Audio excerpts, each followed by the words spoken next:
Isaiah 40. Comfort, comfort my people. Speak tenderly to Jerusalem and cry to her that her warfare is ended, that her iniquity is pardoned, that she has received from the Lord's hand double for all her sins. A voice cries, in the wilderness, prepare the way of the Lord. Make straight in the desert a highway for our God. Every valley shall be lifted up, and every mountain and hill be made low. The uneven ground shall become level, and the rough places a plain. And the glory of the Lord shall be revealed, and all flesh shall see it together, for the mouth of the Lord has spoken. A voice says, cry. And I said, what shall I cry? All flesh is grass, and all its beauty is like the flower of the field. The grass withers, the flower fades, when the breath of the Lord blows on it. Surely the people are grass. The grass withers, the flower fades, but the word of our God will stand forever. Go on up to a high mountain, O Zion, herald of good news. Lift up your voice with strength, O Jerusalem, herald of good news. Lift it up, fear not. Say to the cities of Judah, behold your God. Behold, the Lord God comes with might, and his arm rules for him. Behold, his reward is with him, and his recompense before him. He will tend his flock like a shepherd. He will gather the lambs in his arms. He will carry them in his bosom and gently lead those that are with young.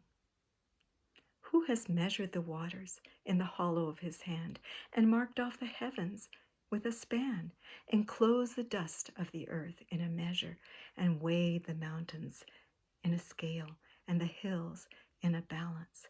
Who has measured the Spirit of the Lord? Or what man shows him his counsel? Whom did he consult? And who made him understand?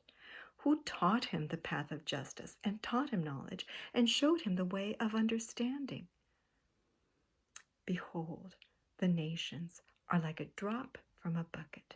They are counted as the dust on the scales. Behold, he takes up the coastlands like fine dust. Lebanon would not suffice for fuel, nor are its beasts enough for a burnt offering. All the nations are as nothing before him.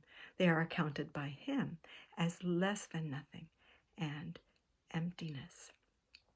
To whom then will you liken God, or what likeness compare with him? An idol? A craftsman casts it, and a goldsmith overlays it with gold, and casts for it silver chains. He who is too impoverished for an offering chooses wood that will not rot. He seeks out a skillful craftsman to set up an idol that will not move. Do you not know? Do you not hear? Has it not been told you from the beginning? Have you not understood from the foundation of the earth? It is he who sits above the circle of the earth, and its inhabitants are like grasshoppers, who stretches out the heavens like a curtain and spreads them like a tent to dwell in, who brings princes to nothing and makes the rulers of the earth as emptiness. Scarcely are they planted, scarcely sown, scarcely has their stem taken root in the earth when he blows on them, and they wither, and the tempest carries them off like stubble. To whom then will you compare me that I should be likened, says the Holy One? Lift up your eyes on high and see. Who created these? He who brings out their hosts by number, calling them all by name. By the greatness of his might, and because he is strong in power, not one is missing. Why do you say, O Jacob, and speak, O Israel? My way is hidden from the Lord, and my right is disregarded by my God. Have you not known? Have you not heard? The Lord is the everlasting God, the creator of the ends of the earth. He does not faint or grow weary. His understanding is unsearchable. He gives power to the faint, and to him who has no might, he increases strength. Even youths will faint and be weary, and young men will fall exhausted.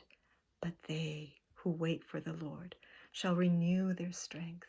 They shall mount up with wings like eagles. They shall run and not be weary. They shall walk and not faint.